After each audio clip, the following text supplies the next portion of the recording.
Да, се враќаме во студиото. Како што најавивме, тука е господинот Александар Трајановски, заменик градоначалник на град Скопје. Господине Трајановски, добро дојдовте во студио 10. Добро ве најдов и благодарам на поканата. Поздрав до вашите гледачи. Да, за град Скопје има доста да се зборува, константна тема. Престолнина, главен град на Македонија, но сепак работите не одат толку добро колку што би требало да одат, барем така велат граѓаните. Една од темите која е на топ на агендата секогаш, што е загадувањето, каде што градот Скопје се разбира, освен државата, има своји ингеренции. Скопје повторно се јавува како еден од најзагадените градови во Европа, особено е тоа истакнато зимова, па и во светот. Ми се чини дека проблемот е константен и дека не успеваме да најдеме решение. Мене ми е многу жал што морам во целост да се согласам со вас и вашата констатација, како и гледачите кои што секој ден нели го дишеме овој воздух во градот. Мене исто така ми е малку криво што, например, за загадувањето зборуваме исклучиво во зимските месеци. Тоа кажува дека ние оваа тема и проблематика ја третираме доста трендовски. Значи, кога е актуелна, кога ќе ни се сервира пред носот под носот, што се вика, и пред очите, ние тогаш се будиме и почнуваме некаков ауернес и свесност да бараме и од граѓаните и од институциите. Борбата со загадувањето сметам дека треба да биде постојана, секој ден од годината и дури и во летните месеци, каде што би требало да се направат некои поидовни точки или основи врз кои што би можеле да предвидиме или да превенираме одредени работи кои што ни се случуваат во зимските месеци, како што се овие. Сега, градот Скопје е една од институциите кои што има право да действува и да санкционира во аспект на загадувањето. И мене ми е многу драго што овој период гледам дека градот Скопје е единствената институција која што се обидува да направи нешто од аспект на загадувањето на воздухот и на секако околината. Што е тоа што се обидува градот да го направи?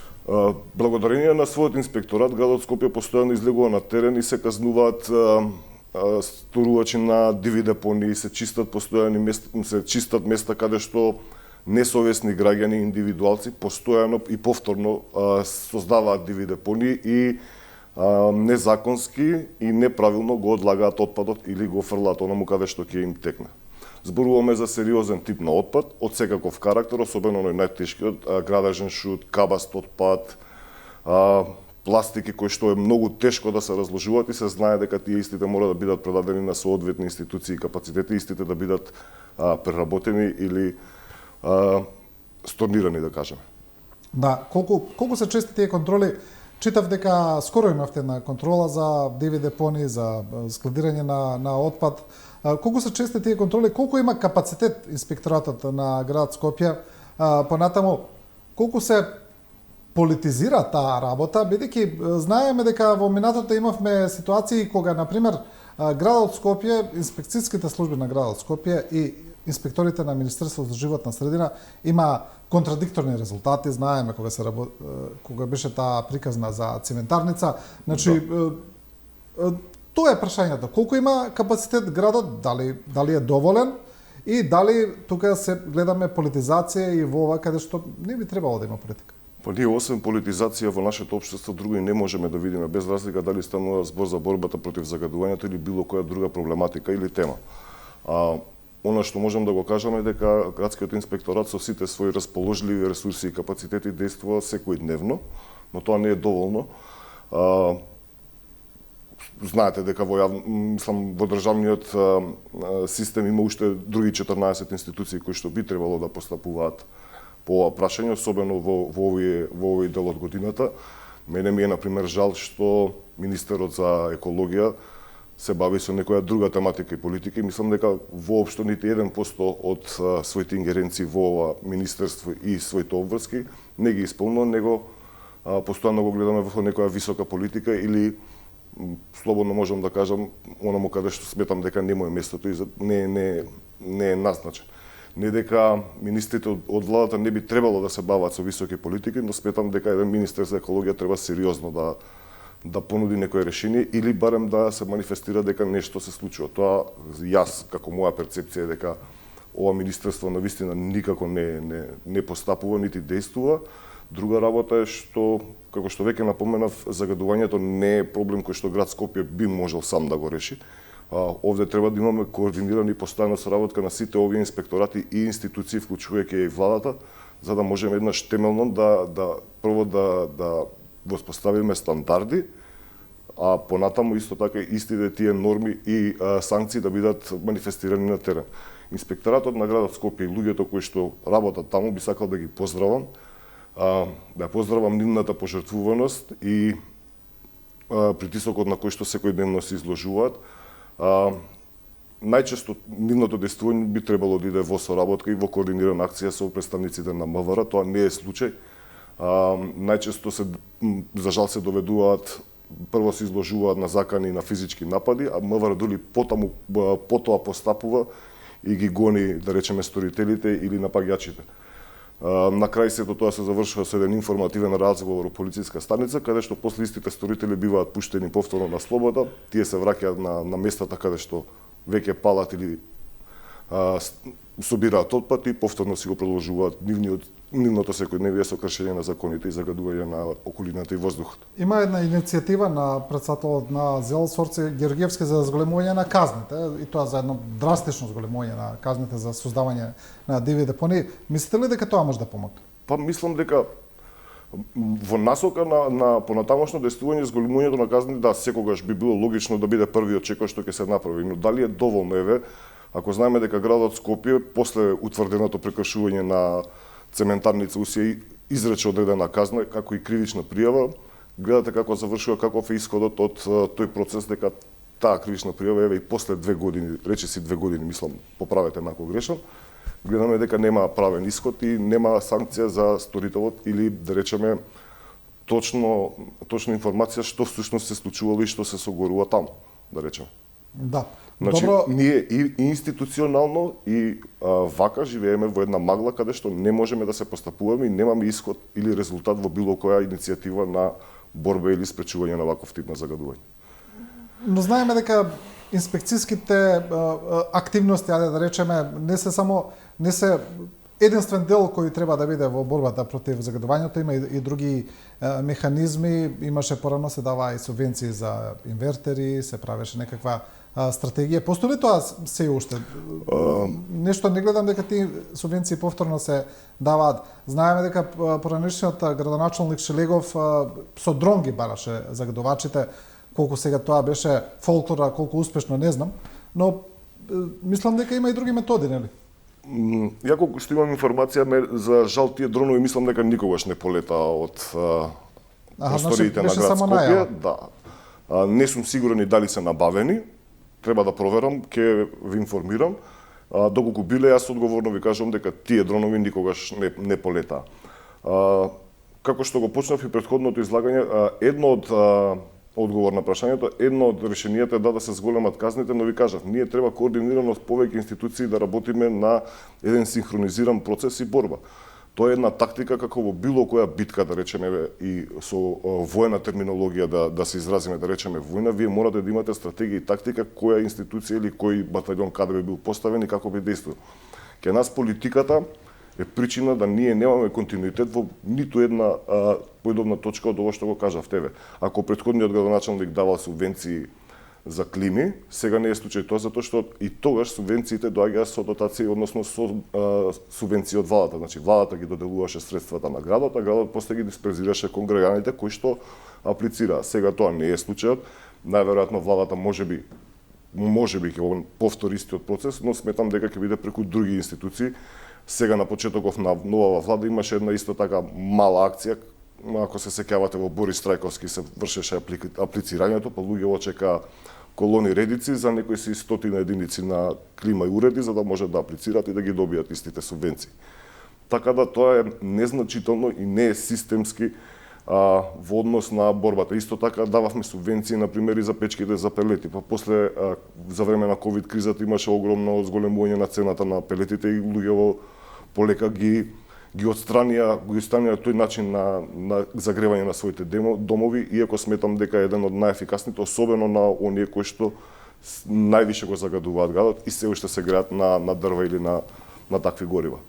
Добро, но освен диве депонии, тука се и класичниот отпад, значи контейнерите, ѓубрето, онаму каде што градот треба да делува, комунална хигиена каде што треба да работи. Тука гледаме дека исто така работите не се добри, има големо незадоволство од граѓаните. Вела дека контейнерите не се празнат на време, дека премногу ѓубре се собира и тоа можеме да го видиме и со голо око. Контейнери ѓубре околу нив. Јасно, да. Знаеме дека имаше проблеми со функционирањето на комунална хигиена, имаше штрајкови, имаше протести, потоа се кажа дека дека работата се нормализира, но дали навистина се нормализира? Зошто комунална хигиена не функционира како што треба? Па еве, ќе се надоврзам и исто повторно ќе го продолжам мојот одговор од претходното прашање. Ние немаме конзистентна стратегија и кога започнуваме некои процеси, не ги довршуваме или некоја нова гарнитура која што доаѓа, после ги прекинува тие работи кои што се почнати од претходно. Ќе ве потсетам само дека во Скопје едно време почна да се поставуваат подземни контейнери. Ако се сеќавате, да. Имаме на неколку локации низ градот, да. кои што е според мене по-добро да се складира отпадот од подземја, потоа механизација да доаѓа да го вади сето тоа, но самата механизација или адаптацијата на камионите кои што треба да го подигнат и да го извадат тој отпад за да стават ново вакво е многу скапо.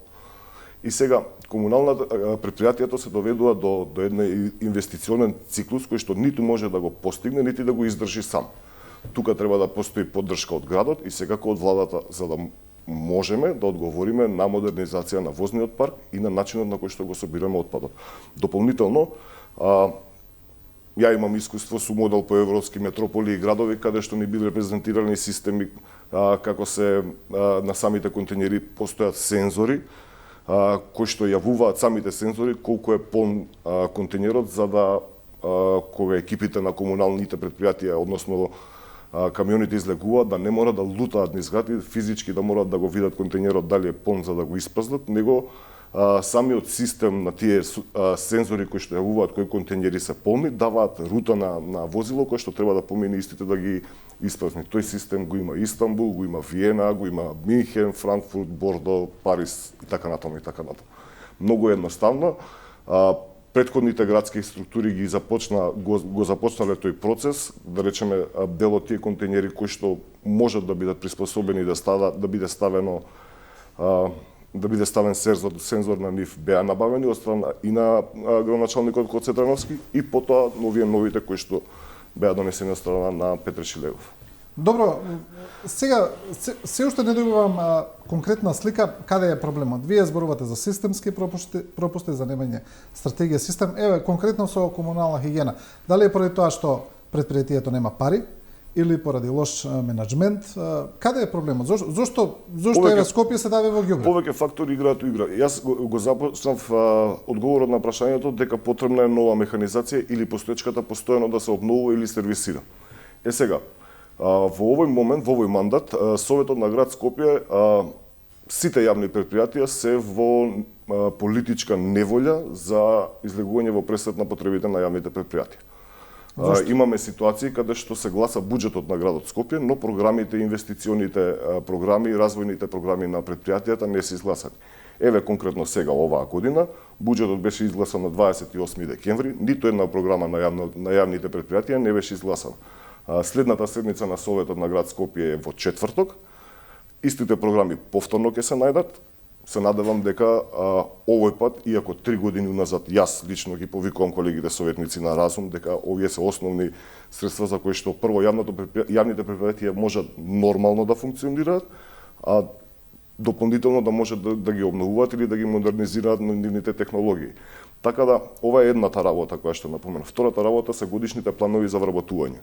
Јавните предпријатија, особено комуналното предпријатие, има вработени кои што се во повозрастната група на граѓани, да речеме, и годишно флуктуират, односно го напуштаат негде околу 50 до 100 луѓе. И годишните планови за вработување на сите јавни предпријатија отприлика предвидуваат околу 100 нови лица да се вработат и систематизацијата која што е предвидена со Законот за администрација, истите да бидат пополнети, но бидејќи Советот не ги гласа годишните планови за вработување, истите тие позиции не можат да бидат пополнети. Претходната година, историски прв пат откако јас се занимавам со локалната политика и моите познавања за работењето на градот Скопје, за прв пат не беа изгласани сезонските работници кои што градот Скопје секогаш ги ангажира од Агенцијата за вработување, од луѓе кои што се со ниско образование и се активни баратели на работа. Обично секогаш се ангажираат негде околу од 200 до 300 луѓе кои што на сезонските потреби пред се за собирање отпадот, за собирање косење на зелените површини кои што исто така ги користи и јавното предпријатие Паркови и зеледило, овие луѓе се ангажираат, добиваат плата и хонорар за истото и со тоа градот години, да не речам децени, нашол систем како да може во периодите од годината кога има зголемен обем на работа да одговори на задачите. Тоа не беше случај лани.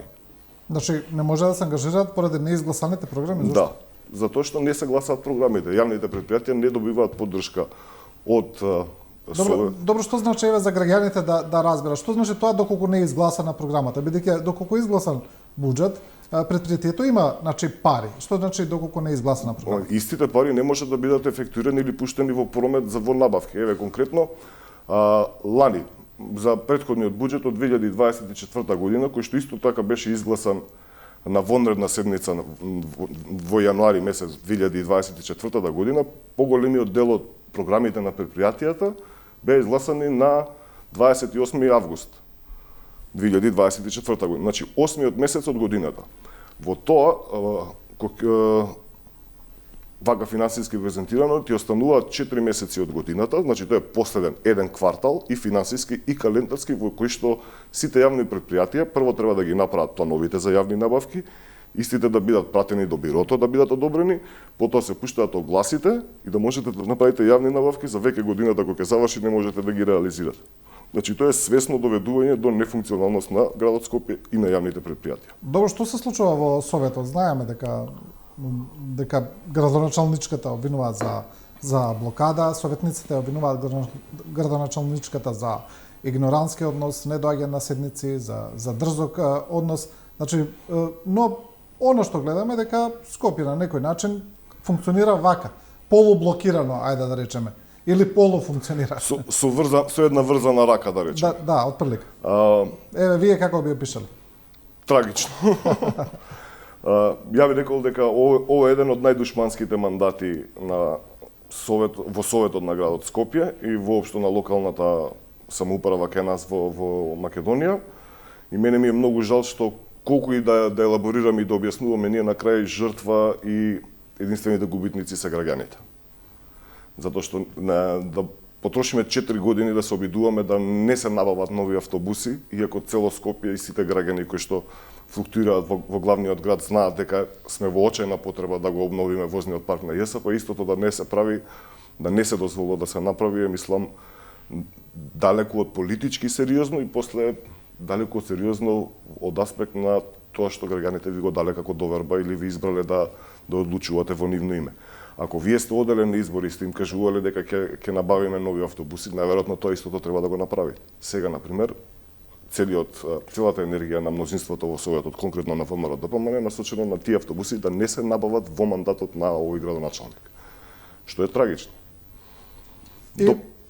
Дополнително, исто и за сите други јавни предпријатија, без разлика за што станува збор. Сега, ако вие на јавното предпријатие ЈСП не му овозможите да направи инвестициона програма преку која што сега го ќе набави резервни делови за автобусите, да може да ги сервисира, истите да бидат исправни, потоа да идете да ги снимате како се распраѓаат и не дај Боже за жал палат, можеме да констатираме дека и Советот на градот Скопје има сериозна одговорност и придане за ова што се случува во јавните предпријатија. Но нема некаква назнака или најава, некаква дека постои можност да се постигне некаков политички консензус во Советот. Мислиш дека таму ситуацијата е иста? Па мислам дека више влегуваме во последните месеци од нашите мандати. Ако претходните 2 години после разидувањето на владачкото мнозинство во Советот и градоначалничката, од 5 жили се трудеа ништо да не се реализира, сметам дека во овие последни месеци истото не би се променило воопшто, него се чека да заврши мандатот на овој градоначалник и да се понудат некои нови светли иднини за градот, кои што не верувам, затоа што кога го одржите градот како институција и неговите јавни предпријатија буквално се носат под вода 4 години, сметам дека ќе бидат потребни добри 10 години за истото да се оправи или да се врати во некоја си здрава форма на задействување. Да, го спомнавте ЈСП автобусот кој пред некој ден се запали, изгоре цел во Скопско Сопиште.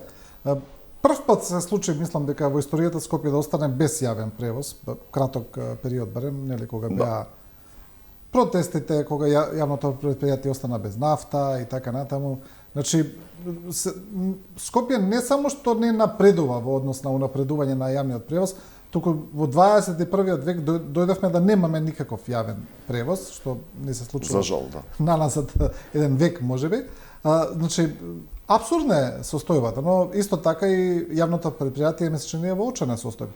Видете, прво јавните предпријатија на град Скопје, особено ЈСП, не се предпријатија кои што се направени да бидат профитабилни. Значи, тие се стратешки предпријатија кои што нивната основна дејност е да даваат услуга на граѓаните. Сега конкретно за ЈСП. ЈСП можеби е предпријатие кое што е основано од градот Скопје, но е од државен интерес. Со оглед на тоа што со јавниот сообраќајен превоз во град Скопје се возат пензионери од цела држава, се возат студентите од цела држава, се возат средношколци. Истите овие дел се решени, нивниот бесплатен превоз е решен со закон, другите дополнително со одлуки на волја или неволја на некоја влада. Затоа повторно ќе се вратам на почетокот што го зборев дека кај нас различни владени структури немаат конзистентност и константност во однос на поддршката и стратегија за одреден развој. Ако владата, да речеме, на претходната влада на ВМРО, го субвенционираше јавниот превоз и од годишно се влева од 8 до 10 милиони евра, за кои што во тоа време успеавме да набавиме нови автобуси, целосниот возен парк да се обнови на ЈСП, другата влада која што беше потоа на СДСМ од 2017 ги прекина тие субвенции и ги сведе на некој 1,5 до 2 милиона, чисто од аспект на она што е за да се покријат трошоците за бесплатниот превоз на студентите и на според нивна некоја калкулација во однос на пензионерите, која што јас според она што го познаваме далеку повисока што треба владата да го субвенционира како поддршка за бесплатен превоз. Затоа се доведуваме и во оваа ситуација, а ги доведуваме и граѓаните. Скоро исто бевме сведоци дека и студентите не знаеа, беа доведени до една агонија дали ќе можат да го користат јавниот превоз бесплатно или нема да можат. Па владата е тука нели секогаш како гарантор или како решение да се понуди новиот мандатар во овој случај, новиот премиер, дека еве ние имаме милост, имаме разбирање, оваа влада ќе го поддржува студентите да можат бесплатно да го користат јавниот превоз. А од друга страна, набавката за нови автобуси, која што е предизборно ветување и на ВМРО-ДПМН за локалните избори и на градоначалничката, не гледам начин дека би можело да би наишло на поддршка. Не гледам ни логика.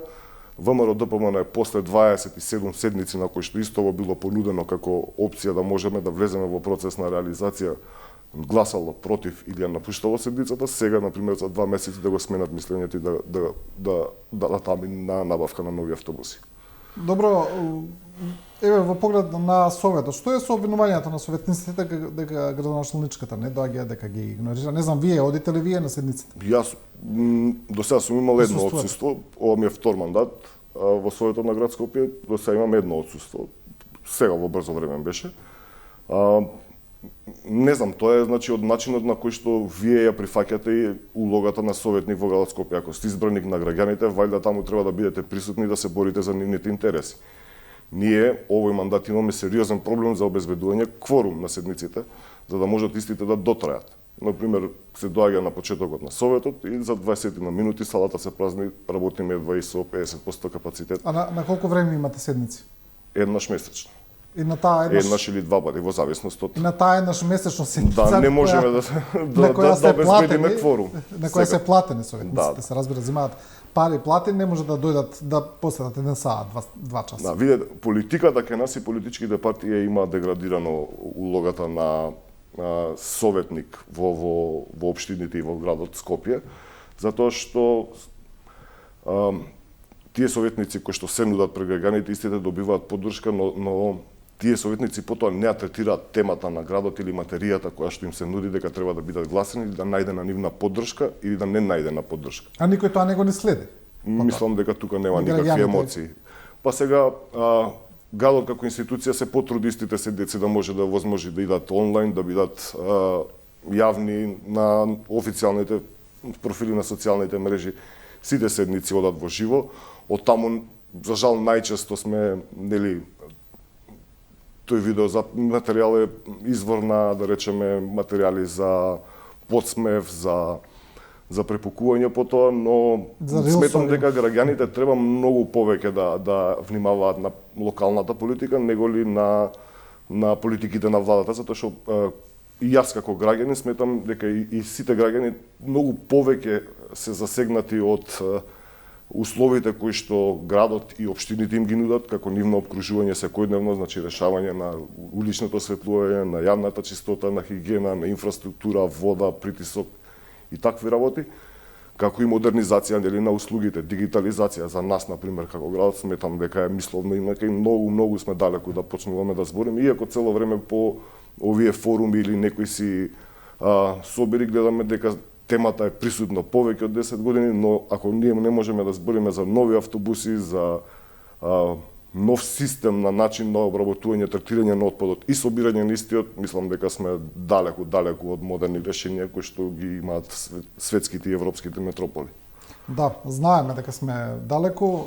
За крај, како еве последна тема, исто така вечна тема, кучињата скитници, проблем кој исто така системски не се решава. Знаеме дека постои јавното претпријатие Лајка, дека тие работат, но колку и тие имаат капацитет да постигнат прашање и дали е тоа единствено решение, не знам. Знаеме дека имаме и друга димензија, дека и во Скопје се носат кучиња и од други градови. Значи, проблемот е комплексен, но штом други држави успеале да го решат, верувам дека е решлив. Видете, позитивни примери низ светот и низ Европа секогаш има и нас не ни преостанува ништо друго освен да ги копираме тие решенија. Буквално можам слободно да кажам дека ние нема што да мислиме дека можеме топла вода да измислуваме во однос на уличните кучиња.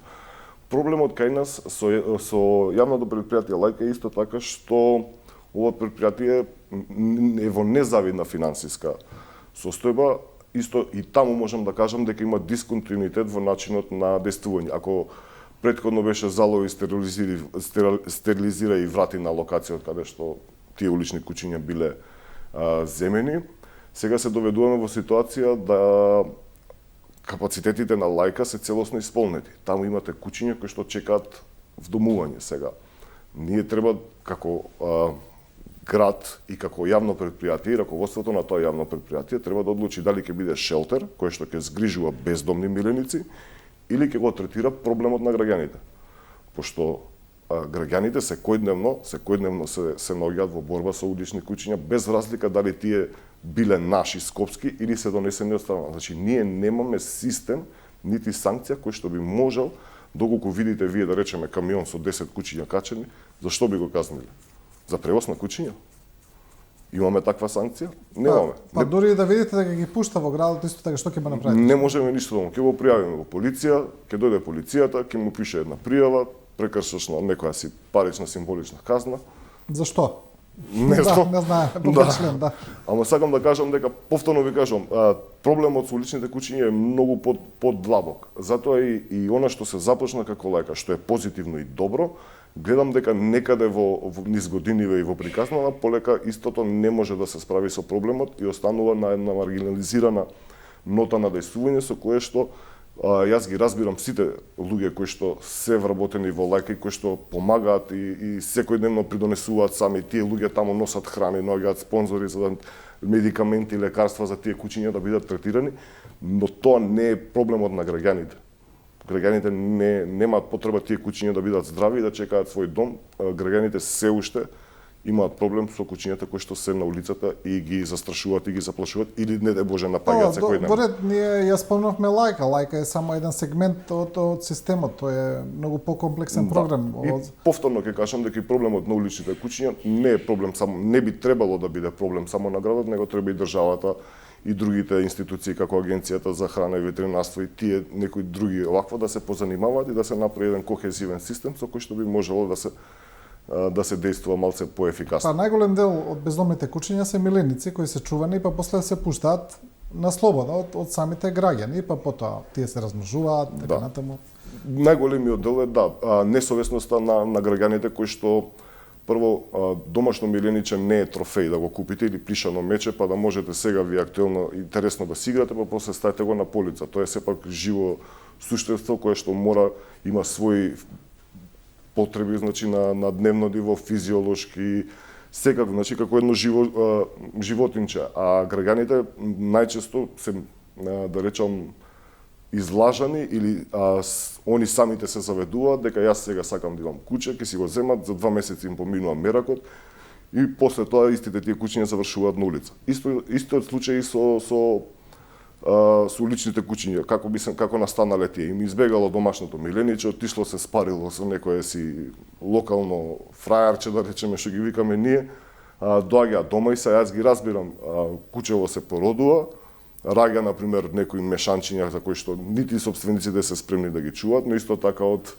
морален аспект не се спремни истите да им го одземат животот и наједноставното решение е да појдат на некоја пољана или малце подалеку од својот дом и истите да ги остават на милост и на немилост на природните услови. Да, за жал. За жал.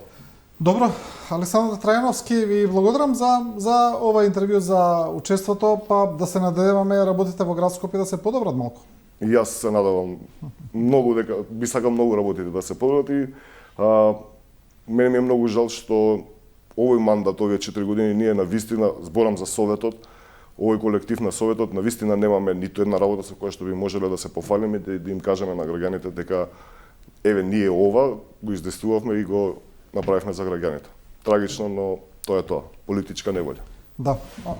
Ви благодарам уште еднаш и со ова интервју го завршуваме ова Студио 10. Почитувани гледачи, ви благодариме на вниманието и на довербата. Останете со програмата на Телевизија 24.